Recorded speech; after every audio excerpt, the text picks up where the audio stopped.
The night of July 14th, 1881, changed everything. A single gunshot in the darkness. A body buried the next morning. And for over a century, one question haunted American history. Did Billy the Kid really die that night? Modern science would eventually attempt what no historian could, extracting truth from bones, blood, and DNA. But what they discovered would prove more complex than anyone imagined. This is the story of how cutting-edge genetic technology collided with the Old West's most enduring mystery, and why, even with DNA evidence, the truth remains tantalizingly out of reach. Fort Sumner, New Mexico. The summer heat was oppressive that July evening when Sheriff Pat Garrett crept into Pete Maxwell's bedroom. Garrett had been tracking his former friend-turned-outlaw for months.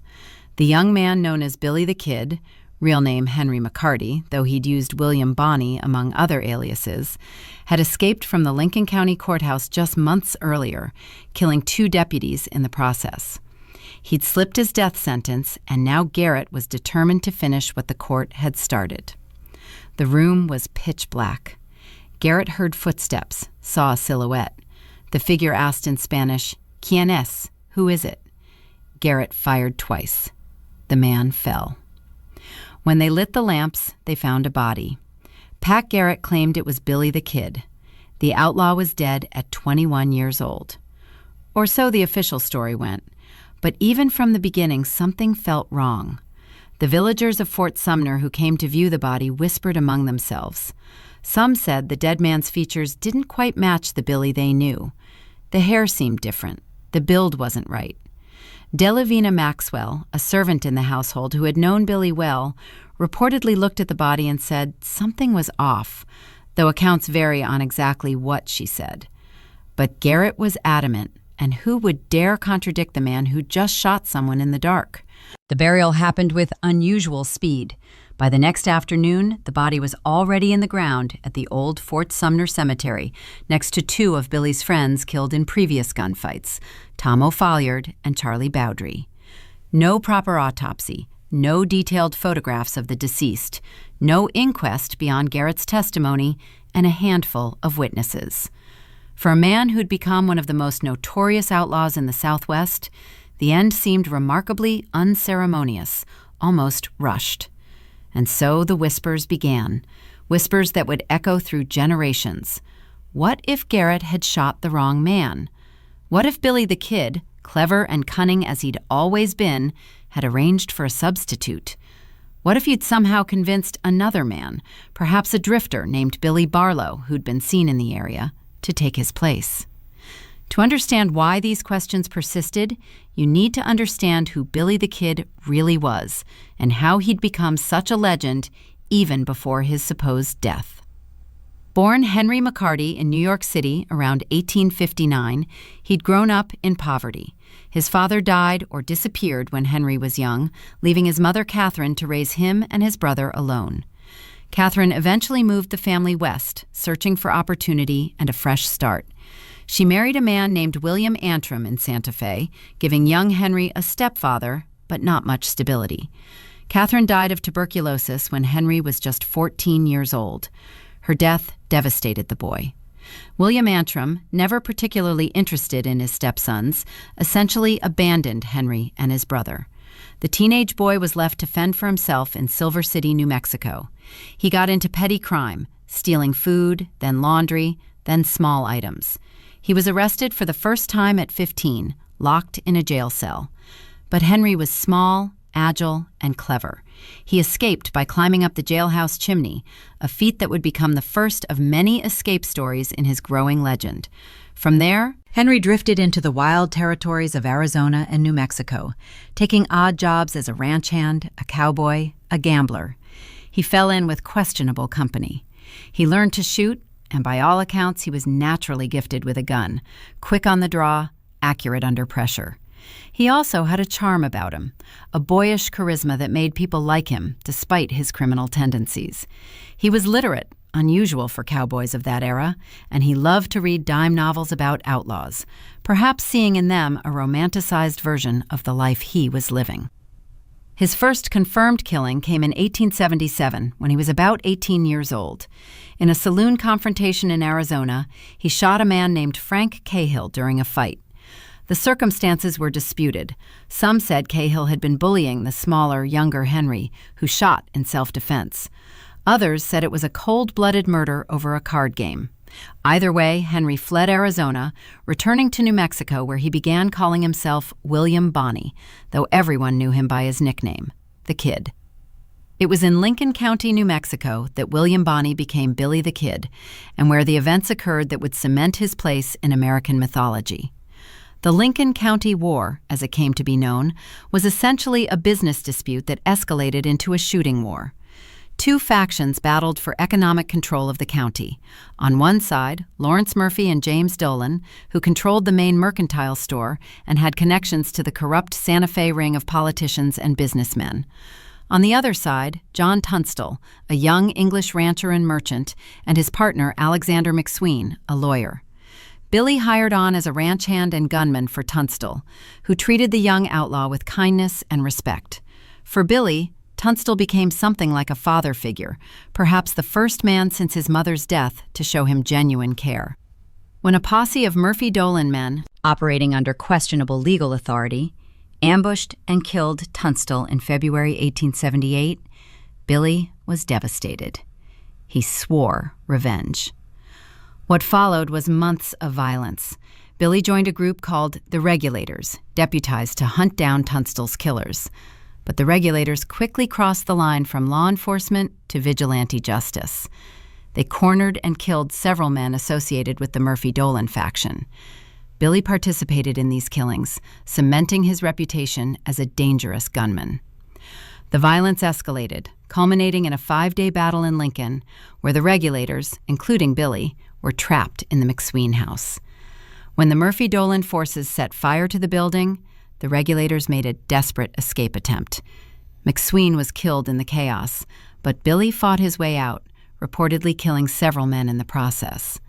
By the time the Lincoln County War ended in late 1878, Billy the Kid was wanted for murder. He'd participated in killings on both sides of the conflict, and while some saw him as justified in avenging Tunstall, the law saw him as an outlaw.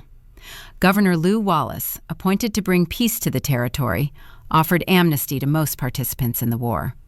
Billy tried to negotiate a deal. He'd testify against other criminals in exchange for a pardon. He even met with Governor Wallace in secret, providing testimony that helped convict several men. But Wallace, a former Civil War general, more interested in writing his novel Ben-Hur than in New Mexico politics, never followed through on the promised pardon. Feeling betrayed, Billy returned to a life of crime. He stole horses and cattle, sometimes alone, sometimes with small gangs. He gambled, drank, charmed young women in the Hispanic communities where he was popular and spoke fluent Spanish. He became something of a folk hero among the Hispanic population, who saw him as standing up to the Anglo establishment that marginalized them. But to the territorial authorities, he was simply a murderer and a thief who needed to be brought to justice. Pat Garrett, a tall, imposing man who had once been Billy's friend during better times, was elected sheriff of Lincoln County in 1880. He made capturing Billy the Kid his primary mission. Garrett was methodical, patient, and politically connected. After months of tracking, he cornered Billy and his gang at a place called Stinking Springs in December 1880. After a brief shootout and siege, Billy surrendered. The trial was swift. Billy was convicted of murdering Sheriff William Brady during the Lincoln County War. The sentence was death by hanging. Billy was taken to Lincoln and held in a second-story room of the courthouse, shackled and under constant guard by 2 deputies, James Bell and Robert Ollinger. The hanging was scheduled for April 28, 1881. But on April 28th, Billy wasn't hanged. Instead, he pulled off the most daring escape of his life. The exact details are debated, but the general outline is clear. While Deputy Bell was taking Billy to the outhouse, Billy somehow got free of one of his shackles. He overpowered Bell, taking the deputy's gun, and shot him as Bell tried to flee down the stairs. Billy then grabbed a shotgun from Garrett's office and waited by the window. When Deputy Ollinger, who had been across the street, came running at the sound of gunfire, Billy shot him dead with his own weapon. Billy the Kid had killed his 2 guards and escaped, still in chains, but free. For the next 2.5 months, Billy evaded capture, hiding out in the Fort Sumner area where he had friends and lovers in the Hispanic community. Garrett hunted him relentlessly, and that hunt led to Pete Maxwell's bedroom on the night of July 14th, 1881. But here's where the story gets complicated, where the official narrative begins to show cracks. Garrett's own account of the shooting, published in his 1882 book, The Authentic Life of Billy the Kid, contains oddities that historians have puzzled over ever since. According to Garrett, he was sitting on Pete Maxwell's bed in the dark, asking Maxwell about Billy's whereabouts, when a figure appeared in the doorway. Garrett said the figure spoke in Spanish, asking, "Who is it?" Garrett claimed he recognized Billy's voice, recognized his silhouette, and fired. But how could Garrett, who'd been sitting in the dark room, clearly see a silhouette in a doorway of an equally dark night? How did he recognize a voice speaking just 2 words in Spanish? More questions emerged. Why were there no photographs taken of the body? Photography was well established by 1881, and it was common practice to photograph notorious criminals after death, both as proof of identity and as a deterrent to others. Billy the Kid was one of the most wanted men in the territory. His death should have been meticulously documented. Yet no death photograph exists, or, if one was taken, it has never surfaced. The witnesses who viewed the body gave conflicting accounts. Some were certain it was Billy. Others expressed doubts, but were perhaps intimidated by Garrett's presence.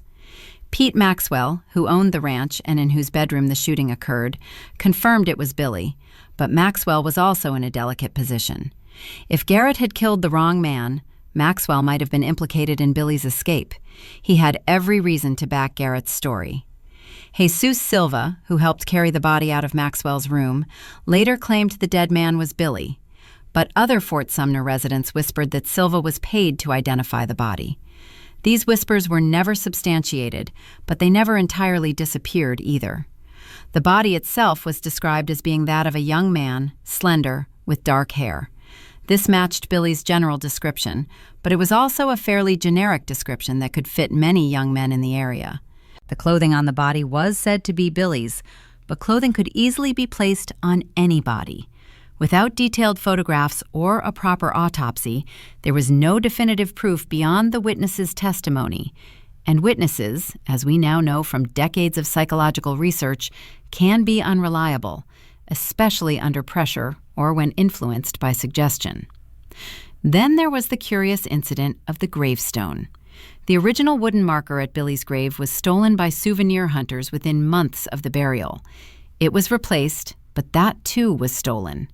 Over the decades, the grave marker was replaced multiple times, and each time it disappeared. This suggested enormous public interest in Billy the Kid, but it also meant that by the time researchers wanted to verify the grave's location in the 1990s and 2000s, there was significant uncertainty about whether the grave marked Billy the Kid was actually where the original burial had taken place. All of these factors, the hasty burial, the lack of photographs, the conflicting witness testimony, the uncertainty about the grave's location, the oddities in Garrett's account, created fertile ground for alternative theories. And when Brushy Bill Roberts emerged in 1948, those theories found their most compelling champion. Ollie L. Roberts, Brushy Bill as he was known, was born, according to records, in 1879.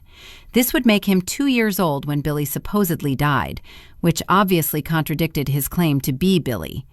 But Brushy Bill insisted the birth records were wrong, part of his mother's effort to hide his identity. He said he was actually born in 1859 or 1860, making him the right age to be Billy the Kid. When lawyer William Morrison first interviewed Brushy Bill in detail, he was struck by the old man's knowledge. Brushy Bill didn't just know the broad outlines of Billy the Kid's life, the kind of things anyone could learn from books or newspapers. He knew minute details that had never been published. He described the interior layout of buildings in Lincoln that had been torn down decades earlier. He recounted personal conversations with men who'd been dead for 60 years. He knew the nicknames of minor participants in the Lincoln County War, men who'd never made it into the history books. Morrison began testing Brushy Bill, asking him obscure questions about people and events from 1870s New Mexico. Time and again, the old man provided accurate answers.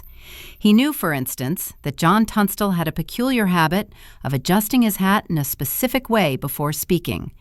He recalled that Alexander McSween had a stutter when he got excited. These were intimate details, the kind that suggested first-hand acquaintance. The scars on Brushy Bill's body were perhaps the most compelling physical evidence. He claimed 26 bullet wounds, and medical examinations confirmed extensive scarring consistent with gunshot injuries. One scar on his left shoulder matched a documented wound Billy the Kid had received in a fight with a man named Joe Grant.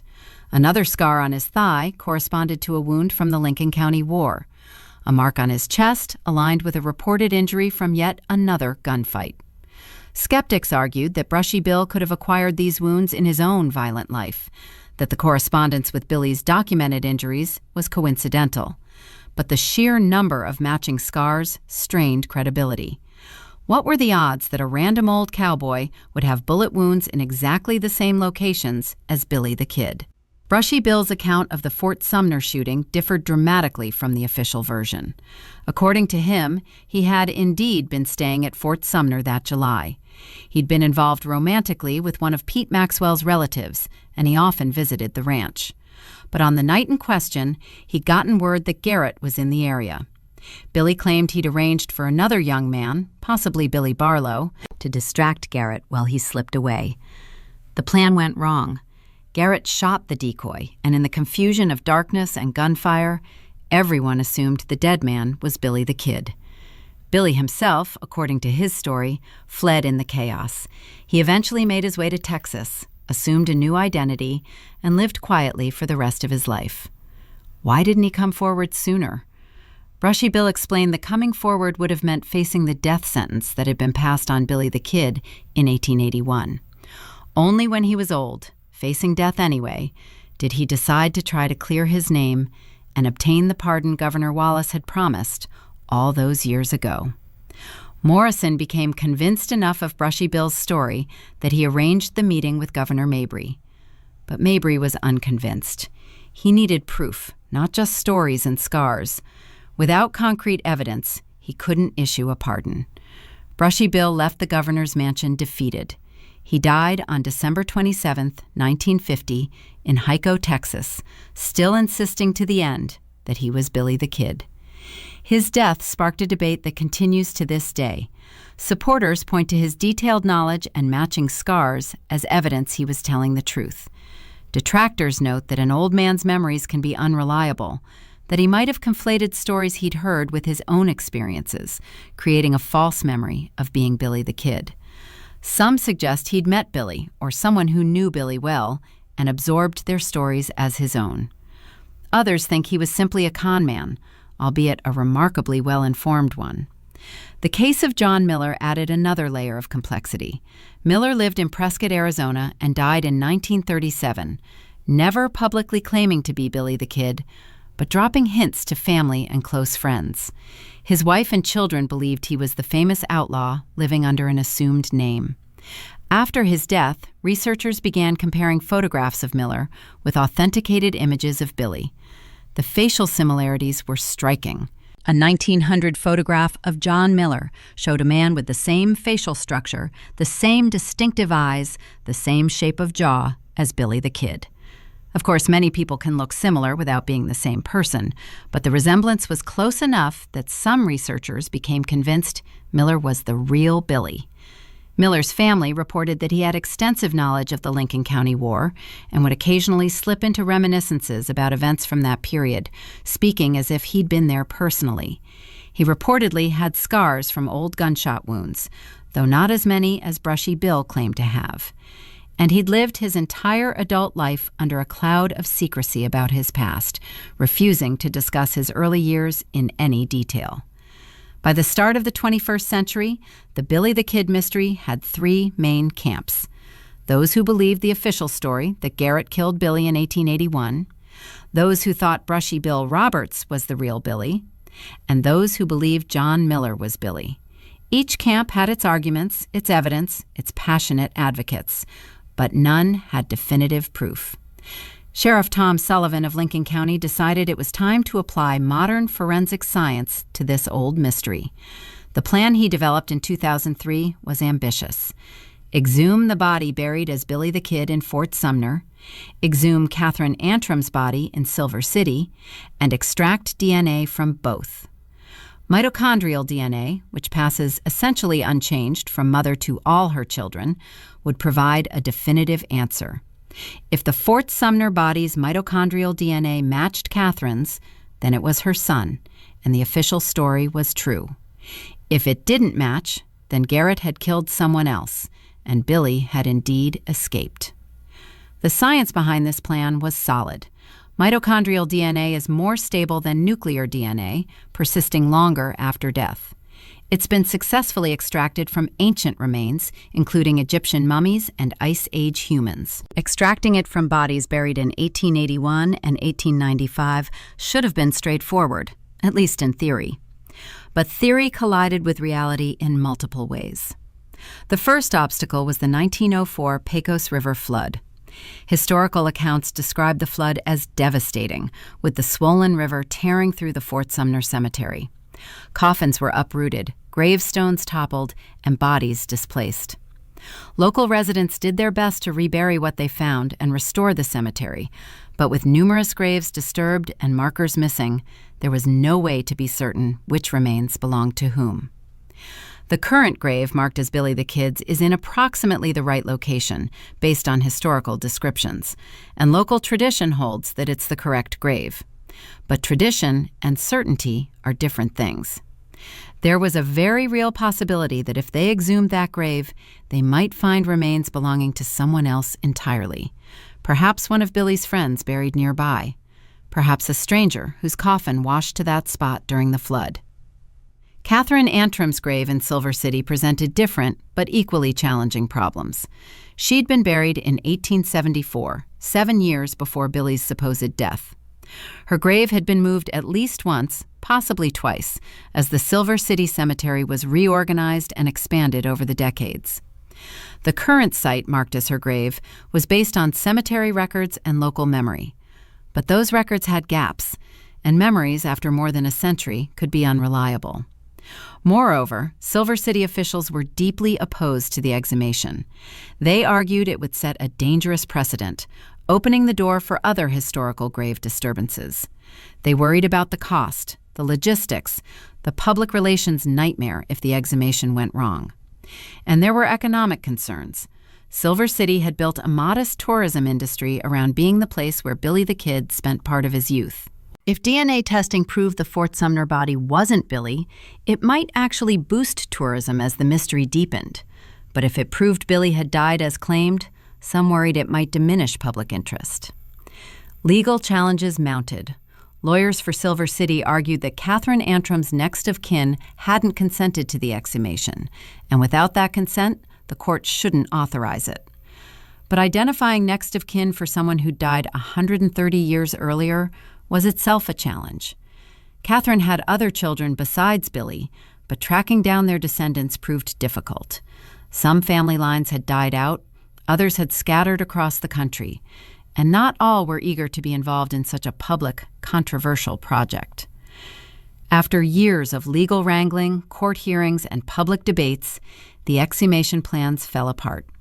In 2005, a judge denied the petition to exhume Catherine Antrim's remains.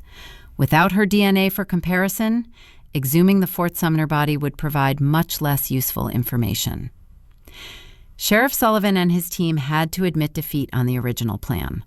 But the investigation didn't end. Instead, researchers pivoted to alternative approaches.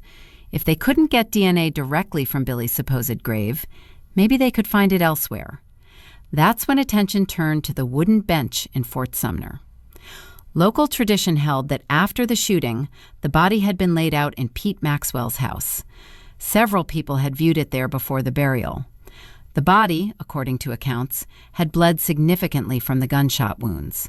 Some of that blood had dripped onto a wooden bench where the body rested.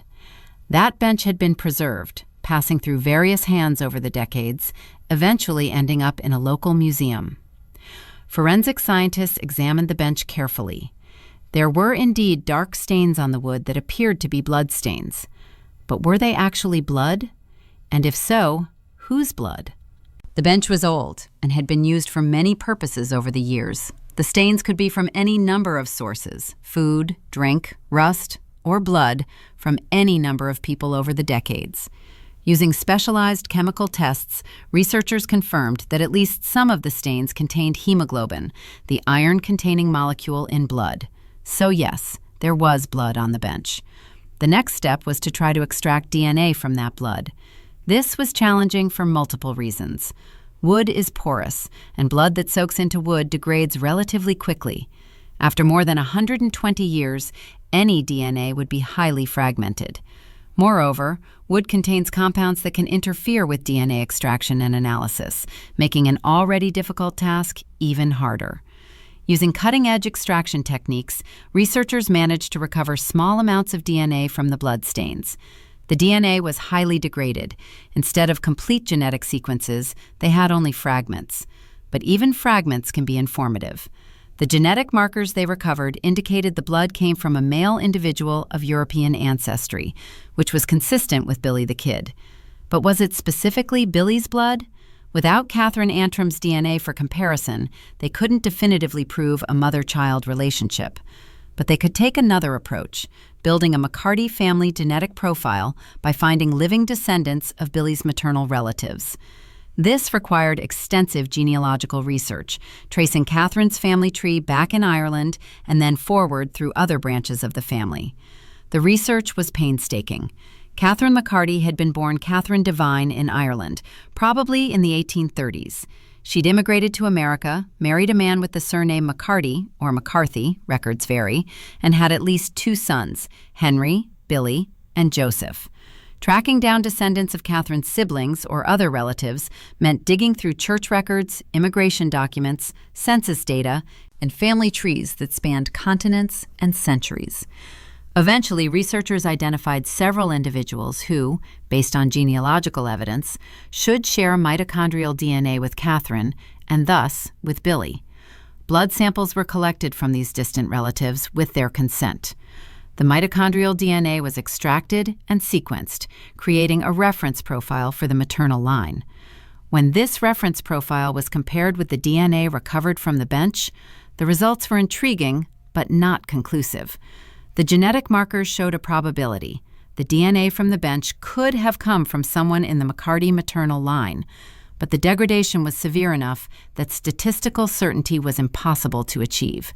The probability was high, perhaps 80 or 85%, but not the 99.9% or higher that would constitute definitive proof in a modern forensic case. Meanwhile, the investigation of Brushy Bill Roberts proceeded along parallel tracks. In 2005, with permission from his descendants, researchers exhumed Brushy Bill's grave in Hamilton, Texas. The hope was that even if his body had decomposed, bones and teeth might yield extractable DNA that could be compared with the McCarty family profile and the DNA from the Fort Sumner bench. The exhumation revealed a disappointing truth. The casket had deteriorated badly, and so had the remains. The soil chemistry in that part of Texas had accelerated decomposition. What bones remained were in poor condition, and many were missing entirely. Researchers collected samples from teeth and fragments of bone, but the DNA extraction proved extremely difficult. The samples they did manage to analyze showed heavy degradation and contamination. Soil bacteria had infiltrated the remains, and their DNA overwhelmed what little human DNA remained.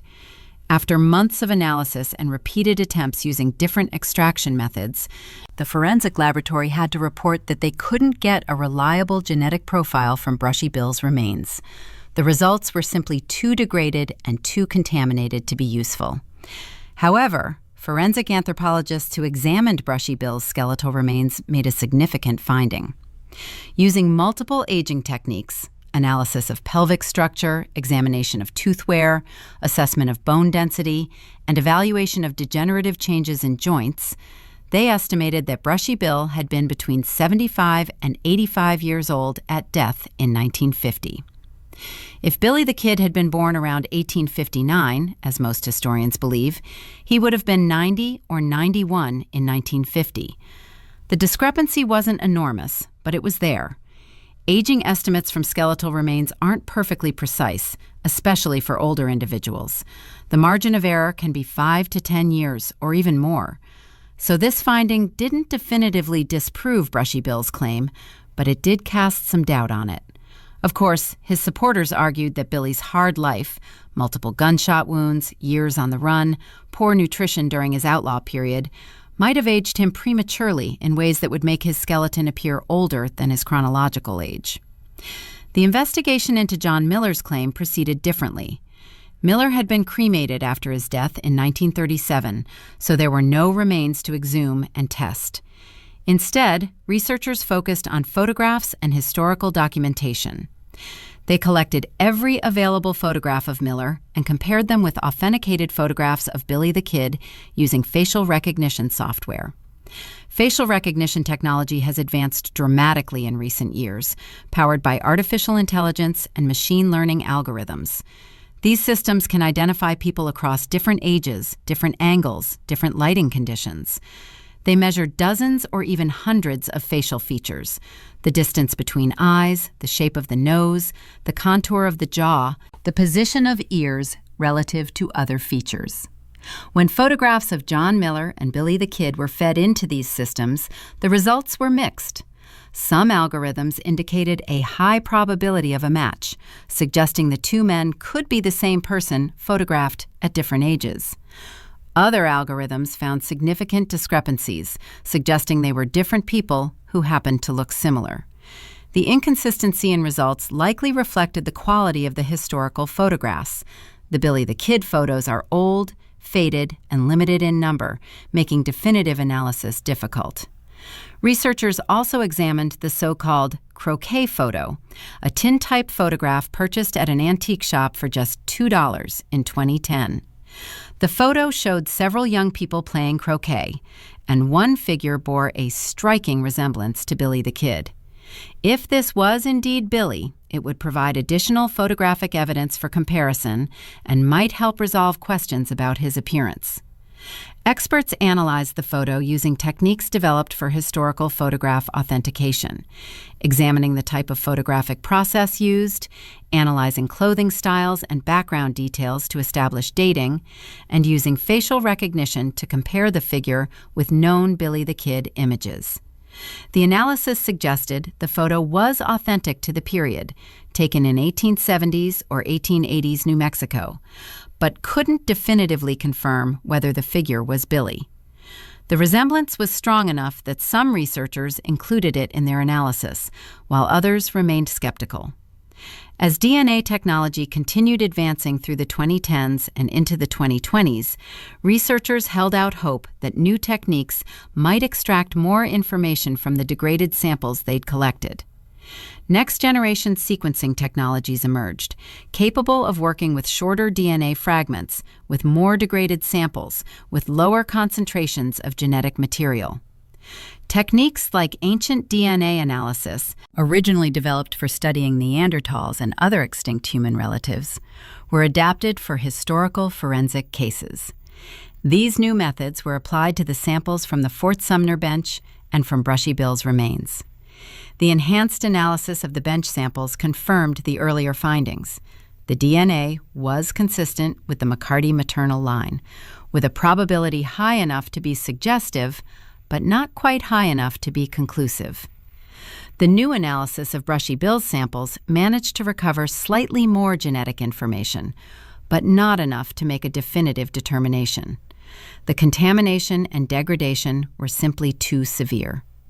One intriguing avenue of investigation involved searching for other potential sources of Billy the Kid's DNA.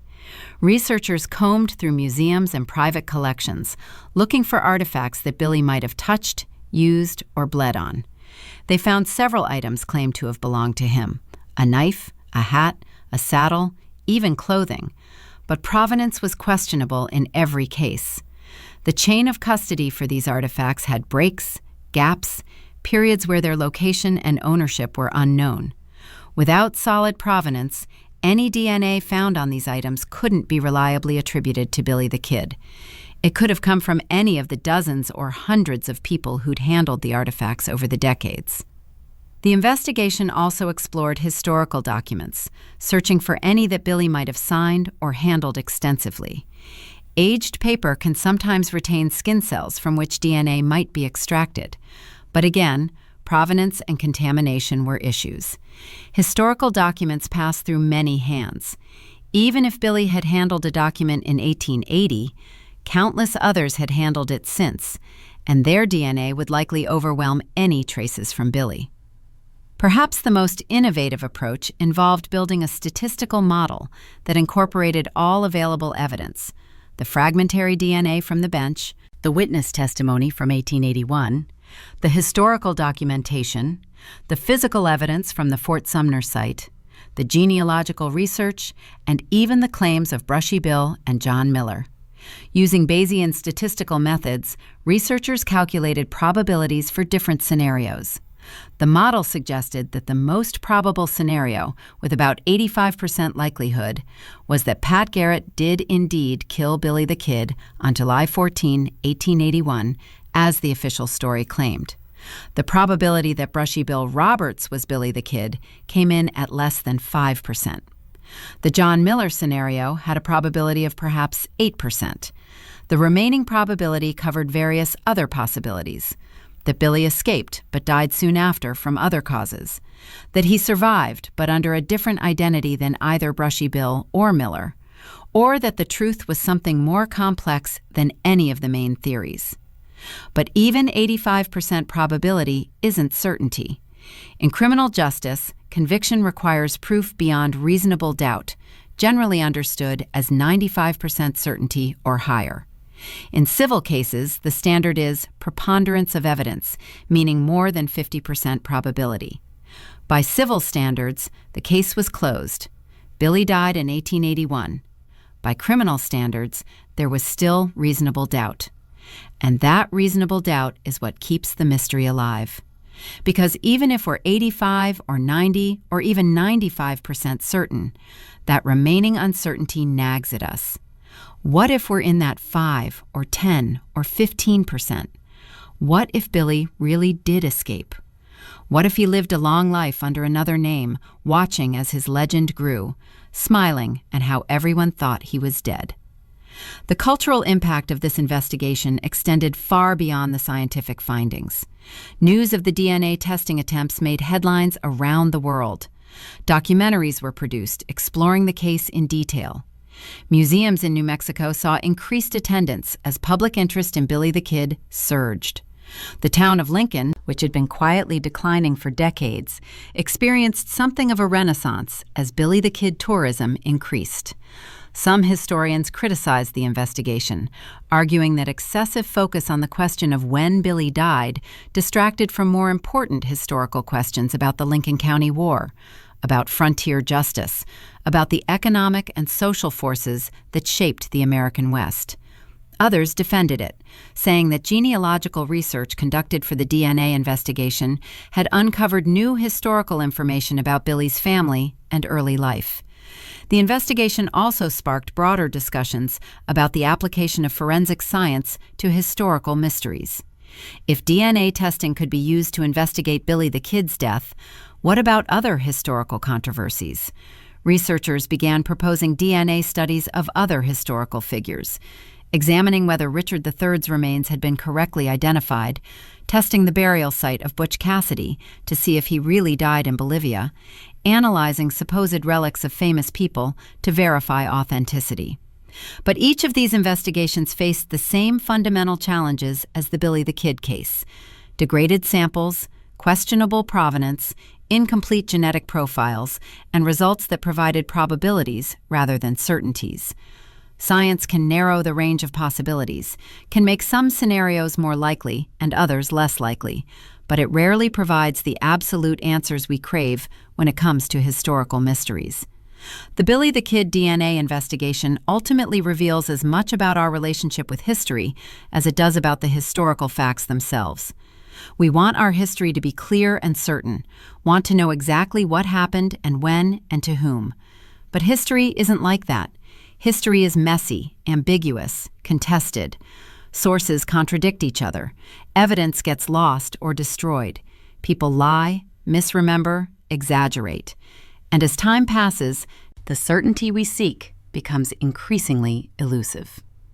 What makes the Billy the Kid case particularly fascinating is how it sits at the intersection of American mythology and American reality. Billy the Kid represents something essential about how Americans think about their history: the frontier, the outlaw, the young man living by his own rules in a wild, lawless time. We've romanticized him in countless books, movies, songs, and television shows. We've turned him into a symbol of rebellion, freedom, youth, and the untamed West. But underneath the mythology was a real person, a young man named Henry McCarty who had a mother he loved, who felt betrayed when promises were broken, who killed men in gunfights and was hunted by the law, who died young, whether in 1881 or decades later. The DNA investigation attempted to find that real person underneath the legend, to establish concrete biological facts about his death and identity.